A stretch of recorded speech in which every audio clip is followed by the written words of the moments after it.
Nickelodeon All-Stars is a crossover fighting game akin to Smash Bros, but featuring beloved Nickelodeon characters such as Garfield, Jimmy Neutron, and Grandma Gertie from Hey Arnold. Happy 4th of July, everybody! All these characters, including Giga Chad, Nigel Thornberry, are available for you to control right now, but is it actually worth buying? We'll find out here on Kid Game Breakdown.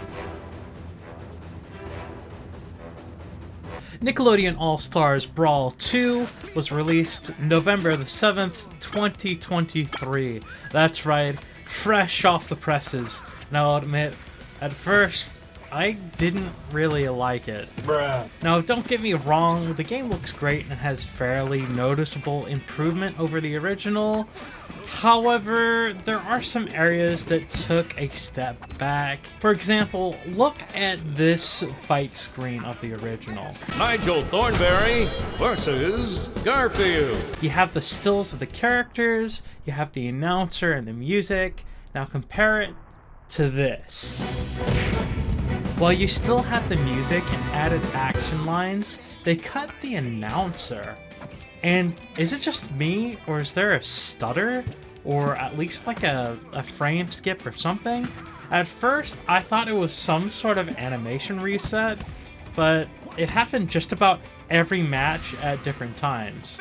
But we don't play games for their loading screens, do we? The game is broken down into 4 main modes. The first is Battle, which is your local multiplayer. I actually like how this is the top option, as local multiplayer is slowly going the way of split screen, but here it is prominent, which is refreshing after the disaster that is multiverses. Of course, we have Online Mode 2, we also have a campaign with an actual story, and of course we have single player, which hosts arcade mode, minigames, and training. So I hopped into arcade first, and I think that's where I made my first mistake. Combat, well, at least the movement kinda sucks. Movement was one of my favorite features from the original All-Star, but somebody turned down the movement speed. This makes the action feel slower. I also had some problems with the control scheme, but I had the same trouble with the original, and a quick adjustment later, and the action still felt a little off. Everything feels slower and has a far more noticeable risk-reward system than the original.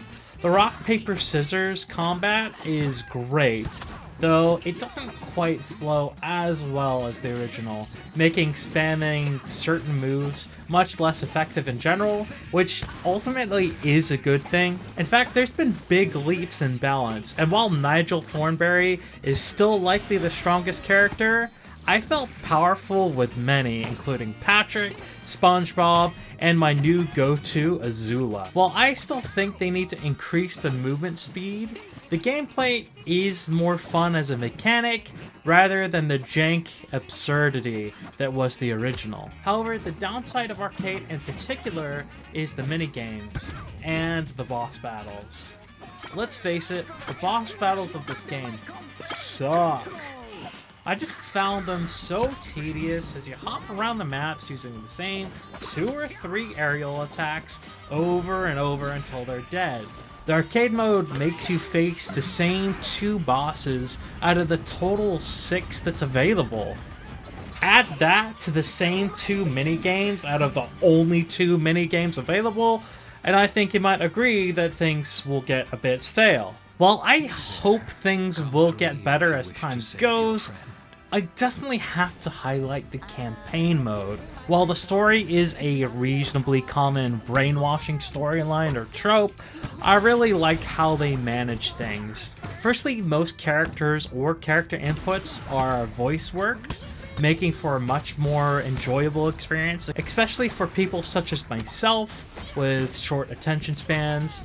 The amount of variety is also pretty refreshing, as each run gives you different power-ups and abilities, and it also adds value to the rather lackluster minigames, as well as adding a reasonably challenging platforming segment, as well as a special fighting mode that will pit you against a number of weak opponents. I legitimately had a good time here, and the story didn't overstay its welcome while still allowing you to play it over and over to unlock cosmetics if you want.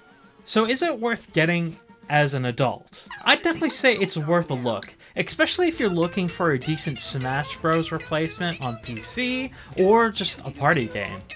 There are some bugs and other problems that I'll discuss when I get around to a proper review, but I've already put 8 hours into this game and I've had a lot of fun the majority of the time.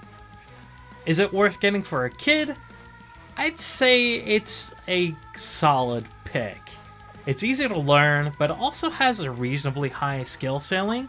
The campaign will likely fit their abilities, while still giving them time and opportunity to grow.